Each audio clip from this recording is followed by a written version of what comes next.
What if I tell you there's one question you secretly thought, but rather not think about? Recently I stumbled upon a video by Niklas in which he showed how he would spend his time if he had only 7 days to live.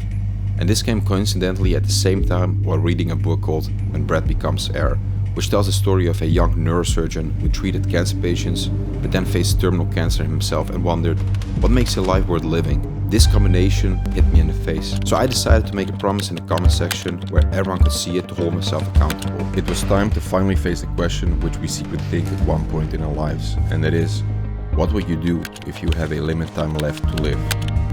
I promised I would answer this question creatively by making a video in the hope to inspire others to think about this question as well.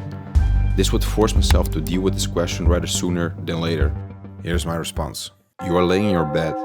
You have a dream. You see something white, but it's kind of fake. Then it becomes clear and you notice it's a doctor. He talks, but you don't really understand. Then it becomes clear. I'm sorry, you've got 6 months left. There's nothing I can do. Sir, you're all right? Sir. You suddenly wake up and you open your eyes. It was a very bad dream, but it gets you thinking, what would you do? Let's face it, most of us are caught up in daily life.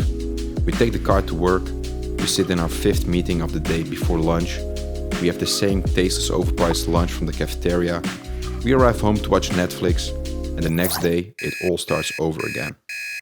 But wait, we don't want to settle for an average life. We have big goals and dreams. But our enemy called procrastination sucks all our ambition out of us. He convinces you that you can do it tomorrow or next week. Perhaps now, it's just not the right time. But is there a right time anyways?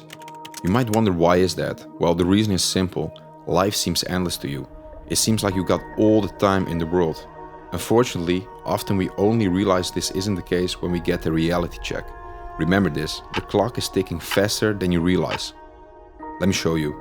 How much do you sleep? Let's say 8 hours. How much do you travel to work each day? Maybe 1 hour. How long do you work? I guess 8 hours a day. How much time do you spend watching TV with your friend called P? 2 hours. Then we have things like cleaning, doing dishes, whatever, 1 hour. This leaves you with only 4 hours each day. Let's now assume you're fortunate enough to become 80 years old. You've got 13 years total. Now does life still seems endless to you? We never really take the time to answer this question, and I hope I can change your mind today. By asking yourself this question, it forces you to think about what really matters, or the things you didn't do. I'm talking about the things which do seem important to you now, but actually aren't. That promotion you are dreaming about seems so important to you right now, but 10 years from now, you wish you spent more time with your children. So, back to the question, what would I do? You know what's interesting? The first time I thought about this question, I thought about all the things I still wanted to do. But after the initial euphoria was over, I actually realized there are a lot of things which I will be doing regardless of how much time I would have left. And this made me realize there are 2 categories. One, the things we still want to do, and the things which we'd be doing regardless of how much time we would have left. I would still probably start each day with riding my bike. These last few years I realized I really enjoy riding my bike and finally made the decision last year to buy a racing bike. For me, sitting on a bike just feels like absolute freedom. I would still get up early in the morning. I just cannot stay in. I have this urge to do stuff and get out there. For me, there's just something special about the morning. I like to make that first cup of coffee and just enjoy the moment being alone. I would also read books, a lot of books. Reading makes me just feel more alive for some reason. There was this quote once I found, I just cannot find it anymore. It was something along the lines like, if we live, we have only one life. But if you read, you can live so many more lives. Experience so much more stuff and experience the experience of others. Experience, yeah, sounds good. And in essence, that's really true. And last but not least, I would probably, eat quite a lot of chocolate. That's just my guilty pleasure. But jokes aside, of course there's still things I still want to do. And yes, skydiving is on that list. I think there's just something absolutely terrifying about jumping from a plane. Yeah.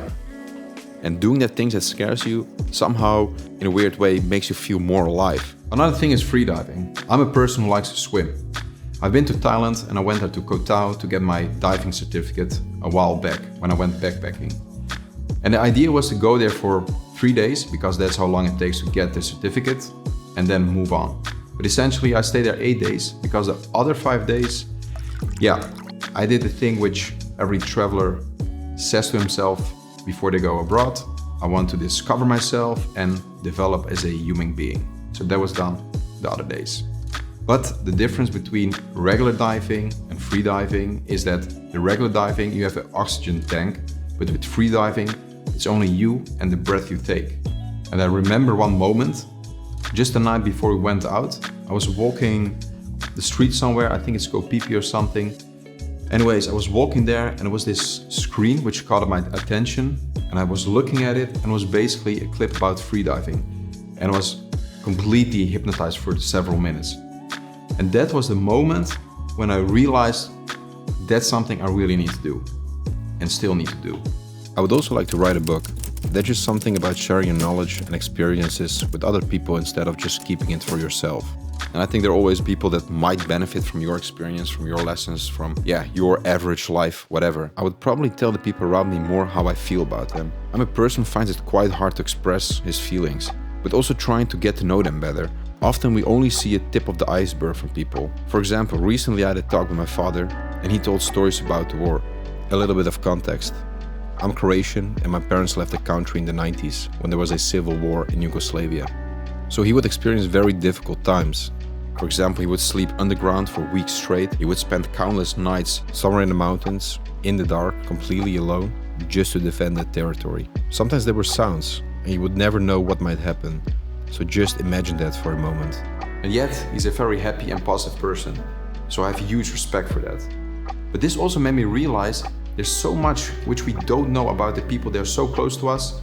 And I think it's a damn waste, if you ask me. I would also look more often at old pictures from different moments in my life.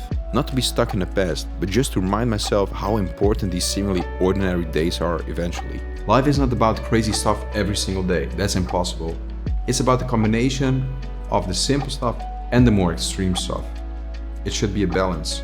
While thinking about this question, I also derived some lessons. There's already a lot of cliche stuff like live life to the fullest, appreciate every single moment, but what I've actually realized is this: you actually don't have to experience everything, and you probably won't anyways. So accepting the few things that matter the most is more important. And sometimes joy can be found in small things more than you actually realize. Remember that bike of mine? It was quite some money, but with one purchase, I actually bought a lot of mini happiness moments each day. So it's just a matter of perspective. You will forget what matters most in life, and you will forget again. So I think it's a good practice to remind yourself once in a while. In the end, you have to think about what person you really want to be and whether you are that person right now. So, how are you using your time?